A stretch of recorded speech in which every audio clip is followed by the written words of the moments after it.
Haharapin ni Tanggol ang taksil na kaibigan ni Ramon para kanilang bawiin ang parte ni Ramon at samantala nararamdaman naman ni Roberto na susunod lalapitan ni Ramon itong si General Rivas.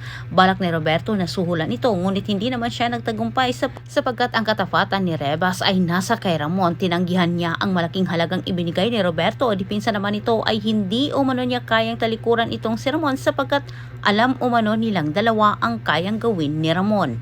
Samantala sa kabilang banda, nag-aapoy sa galit itong si Ramon na nagsusumbong kay Tanggol. Sinabi ni Ramon kay Tanggol na unti-unti na umanong sinusulot ng mga gerero ang kanyang mga kaalyado.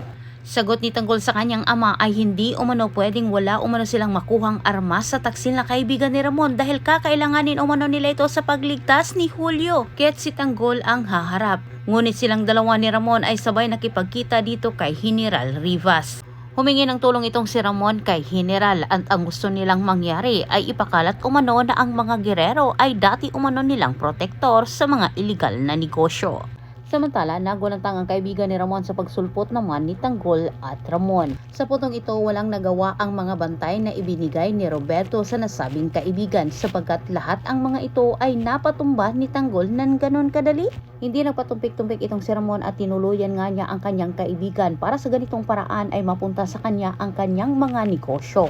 Dagdag ni Ramon kay Tanggol, dito umano sila magsisimula para unti-unti umano nilang bawiin ang mga kinuha ng mga gerero. Antabayan na ninyo ang susunod kong update. Daghang salamat sa pagtanaw.